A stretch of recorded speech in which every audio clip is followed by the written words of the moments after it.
because everybody in here, the commonality that we share is we're all dealing with something. But oftentimes men lie and say we good and we ain't. So when I sincerely ask you how you doing, you don't have to tell me and disclose that you ain't all right. But I'm praying for you regardless because I know you're praying for me. Coach Whittingham, unbelievable. He's a pillar of consistency, one of my heroes in this coaching realm. He's been doing it for quite some time. I wish I could have the tenure here at CU that he's had at Utah. His team resembles who he is as a man, how he played the game, physical, tough, consistent. I love what they're doing. I love the quarterback, the physicality. I like the way the corners play. He's got some DBs that make plays. They got a linebacker that's a darn dog. I mean, they got something special. I love what I see on film from them, but I love our team as well. But Coach Whittingham is one of those ones that you're lucky that you have him as your head coach. And I think Utah understands that. Students of the week, Barnes, Souza, is that right? D'Souza from Loveland, Colorado last week. This week, Zaria McGill, DK, LaShaw Dog, Carolyn Taylor from Longview, Texas, right down the street from me in Canton, Texas. He's going to stop and fish at the crib in the off-season. O-line is ranked third nationally in PFF, which I still don't know what PFF is, for pass blocking behind a couple schools, but tops in the Big 12, which is wonderful. Soccer and volleyball continues their great seasons. They're doing a wonderful job. Tennis also in action in Denver this weekend. Soccer ranked 10 nationally by the NCAA, which unbelievable, man. You go girls. I love my soccer girls. And everything else is good. Let's go. Yes, ma'am. Hi, Coach. Nikki Edwards, Yahoo Sports. Hope you're doing well. Thank you. Utah has the best rushing offense in the Big 12 at the moment. How are you preparing your defensive line to go up against them? Well, we've been physical all week. We've been doing some things all week that prayerfully we prevent that and force them to be uncomfortable. They have a young quarterback that, not a young quarterback, got a quarterback that can get it done through the air as well as on the ground, but prayerfully on the ground. Make some good decisions back there. You don't really make a lot of mistakes. We got to force them into doing things that they're uncomfortable with doing. Hey, Coach. Pat Graham, How you Associated doing, Press. sir? Hey, I'm looking ahead to next week. Sorry about this, but next Thursday, two of your good friends are being on the football field, and Deshaun and Michael as Okay. head coaches for Can HBC. we talk about that next week? Well, it's Thursday, and I didn't know if We're going to be here Tuesday, aren't we? I was going to write the story Tuesday. Yo, you want to get it first? Well, Just say that. do you want? Yes. Say that. I got you. Okay. Okay, I just got want you. to see how significant that is to you and to college football. It's very significant to me. First and foremost, these are like two of my little brothers, which I adore. And you might not know, you might not feel it, but the ethnicity of it all, to have two young brothers that had tremendous careers in professional football to come down and humble themselves and coach at HBCUs has been truly impactful. I've spoken to, I keep in touch with both of them. Deshaun just texted me last week about fishing because he beat me last time on my lake and I wasn't happy about it. So he saw me fishing and he wondered why he didn't get the invite. I told him he was busy winning games. But I love it because they're paving the way and opening the doors for so many other athletes that desire. You have no idea how many phone calls I get with former NFL players that want to coach. Unfortunately, it's like a system that has been implemented, and they didn't tell nobody that we had to start here until we make it there, withholding our accomplishments and our tenure in the NFL. Like, I would love someone to do a study of how many NFL years of playing count as coaching at a certain level. Like, if I played 5 years in NFL, what is that equivalent to possibly coaching? Because I know when I played the game, impactful on helping come up with some of the defenses that we came up with. And, Mike Vick played quarterback, and Deshaun was one of the best ever at taking the roof off defenses. So I'm pretty sure to catch that many balls and do the things that he accomplished, you got to know the game. And I am so happy just with who they are, their countenance, and what they presented to college football, man. They're both successful in so many ways that you wouldn't even fathom. So great question. Thank you. Thank you very much. Hey, Coach. Brian Howell. What's going on, the boss? camera. I have a couple questions. No for you. HBCU questions from you? No. That's enough. That's a surprise. I have two questions for you coming out of the bye. After the game against Iowa State, you and the players talked about you were hoping that this would, be something that sparks this team. It's kind of a turnaround. Have you seen that in practice? I don't know if I said spark this team. I think we're sparked. I didn't think we needed a spark. You need to win and be consistent in what you did to win those particular games and what we did to lose those games, identified and try to invoke change. I'm happy with the young men that chooses to do right when wrong is so present. I'm happy with the way they're practicing, the way they're in the meetings, how attentive they are, and I'm seeing some changes of personalities just in the practice habits and how physical they are and what they're going through into in practice. So I'm happy with what I've seen for the last 3 days. And then I also want to ask you just, a lot of times teams will use this bye week. It's a good time to get healthy. Do you feel like you guys are healthier? as We're you come into this healthier. week? I don't know what that means because everybody's hurting. I'm hurting in like 3-4 different places right now. I don't even play. So everybody's hurting. We got a great training staff led by AP, and they're doing a great job in being transparent. And our guys ain't soft, man. Like one thing that I really love about our guys, you don't see our guys laying around on the field. They get up and they get off the darn field, regardless of how hurt they are. And that's something that us coaches implemented. Like, we don't want to see you laying on the field because we have a rule. If you lay down there and we come out there to get you, you ain't going back in.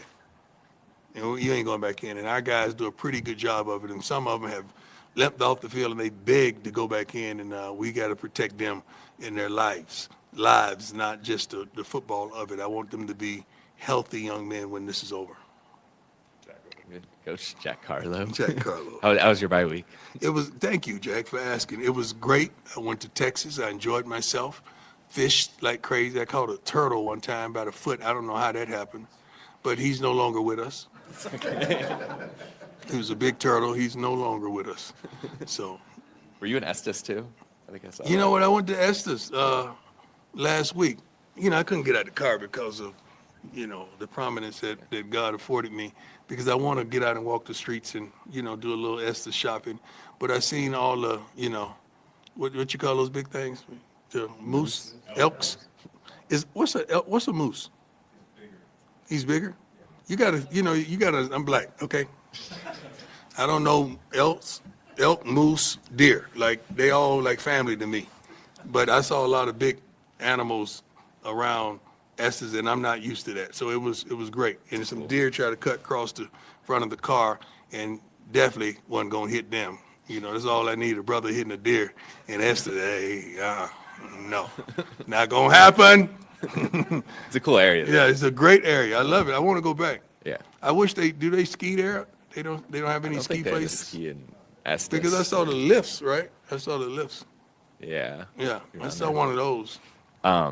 Those are things that black folks don't do. I went to the lift line and just to look. The big gondolas. I didn't see us represented there. Going back to football. Oh, Lord, help me today. I don't know why I'm in a silly mood today. Let's go. I'm sorry, Jack. Kind of similar to Brian's first question. Like, obviously, like, you want to create your own momentum as a team, but how big can momentum be kind of moving forward after that Iowa State win? Tremendous, because you got to understand, you believe. You believe. The thing about it, we played this team a year ago, and we were successful. So let's start right there. We believe. It's not like we're going into that game not believing that we can win, because we've done it. So we're going to try our best to do it again with a greater margin. That's the game plan. That's how we go about it. They're a good team, well-coached team, and I love everything about them, but we're going in there with one thing in mind, that's to come out dominant. Hi, Coach. Hey, Lon. Mr. How you doing, sir? 24/7 Sports doing well. You had Chidozie Wanko back on campus, and Yeah. he had a very strong message for the team. Yeah. What does that do to have a guy that's was on the program last year come back and speak to the guys in that tone? For me, in my perspective, that's to shed light on areas that are dark. And that's what he did, because he was sitting in those same seats and I was delivering those same type messages that I deliver to our team every morning. And sometimes those messages register and sometimes they don't. But having a guy that tremendously had pro ability and should be on a professional team, I feel, to come back and say this, and this is some of the things we didn't play that he said were phenomenal. And kids respect it. They respect him because he's a real one and they know his credentials. But to hear it coming from him, to hear it coming from the Randy Mosses and the other guys that's on campus even right now, is tremendous, because sometimes that outside voice may register a lot more than that inside voice, because that inside voice is so consistent, you stop understanding how vital and how pertinent it is, because it's just a consistent voice, like the mom or the dad saying this, and the neighbor tell you this, and then you pick up the trash or whatever. Ron Scholes from Ralph Report. Dampier, Utah's quarterback, got a little bit banged up last week, and yesterday Coach Whittingham said that there's a distinct possibility that the backup Bird Ficklin starts in his spot. What challenges go into preparing for two separate quarterbacks? We're not. We're preparing for their scheme. We're preparing for what they've done consistently and what they've done well consistently. You don't want to get into that. Now we got to prepare for this. Now we got to we'll make adjustments if that happens. And do a research and a study on this particular quarterback. But right now, we're just preparing for what they do well. And what they do well, they really do it well. Hey, Coach, how you feeling? What's going on, boss? Not too much. Scott Proctor at DMVR. Coming out of the bye week, what would you say parts, facets of your team are you kind of most looking forward for improvement, kind of coming out the bye with the week? Several positions. I don't want to identify those positions, but it's probably the same ones you've been criticizing. I'm looking for improvement in those positions, consistency in certain positions, and I give them statistics all the time. When we do this, we win.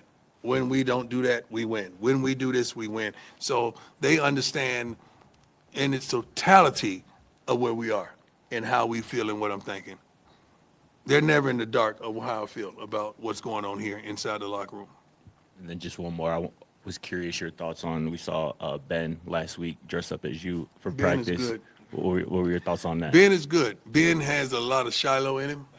They were dear friends when they were here. Ben, first of all, Ben is one of the smartest young men on the team. You got to understand his studies and what he's doing in his personal life. But he has a career of entertainment if he don't make it in football, because Ben is so smart, so intelligent, so energetic. He's everybody loves him. The cafeteria should be named after him. That's where he puts in his most work, as well as on the field. But he's one of my favorites, man. I think I brought him up to the office the other day and gave him a bunch of shoes and clothes and stuff like that, because he's my guy. Works his butt off every day. Does not have a bad day. Energizes everyone. Smart as a whip. Make sure everyone is right where they're supposed to be on the field. I love him. I'm looking for several more Bens. John Treach, 9 News. Coach, during this bye week, were you able to maybe get a big picture perspective of your program, from a wide angle lens and where you are, where you want to be? Yeah, it didn't take the bye week for me to get that perspective. I mean, I get that perspective every day. I know where we want to be. I know what we should be. You know what we could be. But I know what we should be. And am I ecstatic right now with where we are? No. But I'm not upset either, because I know what we have in that locker room and on this coaching staff. Could we be better? So much. Should we have won several of the games that we lost? Yes. I can't identify one game that team was better than us and they kicked our butts. I can't identify that. So I'm not happy with where we are, but I'm happy with where we're going, because you got to think about the improvement. Did the offensive line improve? That was the biggest thing you guys criticize all the time. That line is I just said, is ranked third nationally PFL pass block line, 2 teams. That's phenomenal. from a team that's coming from a deficit at that position. The running back position, I think during every back we've put back there have had their light and they've shined. And we got a couple guys banged up that one will be coming back, but shoot, Draylon has shined. Cam has shined. Like those guys have showed you burst of consistency that they can. Micah and all the other ones that have done a tremendous job. The receivers, you see, well, I don't think we've dropped off from a year ago at tight end. He's very capable, more than capable. A couple of those guys can really get the job done. Quarterback, we need a little more consistency in that. And Caden had a great week last week. I think he was recognized one of the top-ranked passers nationally after the last game we played. So that's phenomenal. On the defensive side, when we have to, we need to all the time. We're shutting down the run at times. We got to be much more consistent at the linebacker position as well. We got to make plays in the secondary. I tell you that guys that all the time. So special teams are special, truly special. I think we upgraded that in its totality from a year ago. So that was a quick picture of what we're dealing with as a team. And at certain positions, we just need consistency. That's it. And I'm going to go out and get that. That's on me. Hey, Coach. Yes, sir. When you walked in, you said that even when you're going through things in life, sometimes we tend to, kind of cover it up, move on to Right. the next thing. You did have that procedure last week and had Yeah. to get right back to business. Yeah. I wonder how important was the bye week for you just to recharge your own batteries? It wasn't important for me. I like to go. After a win like that, you want to keep going. You don't want a bad week. You want to keep the momentum going and just keep going, period. I don't need recharging, man. I mean, God got me. I know that sounds like a cliche, but I'm not lying. God got me. So when I go through things, it's not just for me. It's for others to glean from and say, you know what, if he could fight through that, I could fight through this. If he could walk through that storm, I could walk through that storm. That's what it's for. It's not for me because I know he has me and I'm one of his soldiers, that he uses me mightily. And I don't stutter at all from the calling that's on my life. I know what it is. It's a high calling. That's why I get attacked all the time, because it's a tremendous calling, and I accept it. Accept all challenges, and I love it. I love where I am in life. I'm glad. I love it. I do. Looking for a crib here, matter of fact. Anybody know I ain't a crib? Another one? I want to live by Jack. I really do. I did. Yeah. I did want to Loma. ask. You in Loma? Yeah. We got to have dinner, dog. I can't tell you where I am on national television. But I'm comfortable. I drive by and scoop you. All right? I'm going to blow one time. You got to come out now. All right? You at Silver Creek? I don't know what you're talking about, but I'm just saying. I'm not that familiar with Loma. I just know how to get it working back, and I got a few restaurants I frequent. Tremendous. Okay. I did want to ask you about somebody we asked you Well, about one last year time, briefly. Yes, sir. We asked you last year about Shohei Ohtani going 50-50, right? Oh, my God. And the other I night, just saw him hit a bomb the other night, right? well, he went through 6 innings, struck out 10, and then hit 3 home runs in the That is same game. ridiculous, man. He did what? 6 innings, struck out 10, and then went 3 for 3 at the plate and hit 3 home runs in a Can closeout they just game. hand him the MVP during the game? I was going to ask you if you think that's the best individual performance, maybe not just in baseball, but for a single game in sports history. Yeah, because he's doing something that's unfathomable.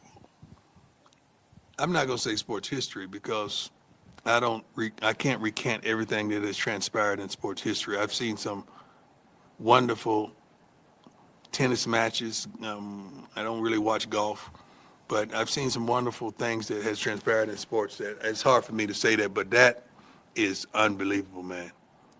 Unbelievable. It's so funny because when I'm in the cafeteria, the baseball games are on, and I'm thinking, dang, I really used to do that. But it's unbelievable. Everybody's throwing 95 and over now.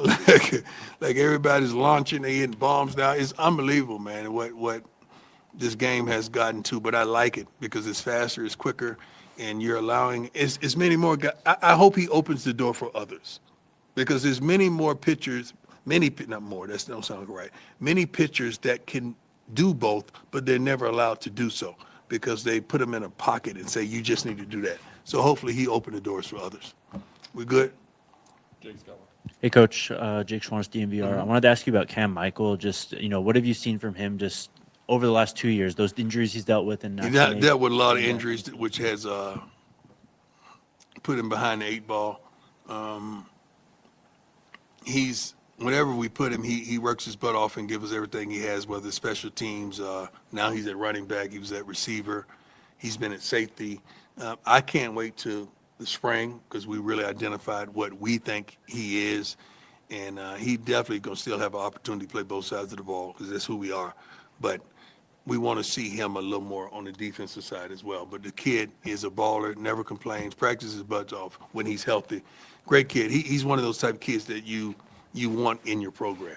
And I love the way he goes about life and the way he goes about the game. Great kid. Thanks, Coach. My dog. I didn't know you was there, man. I got you, dog. Yeah, y'all.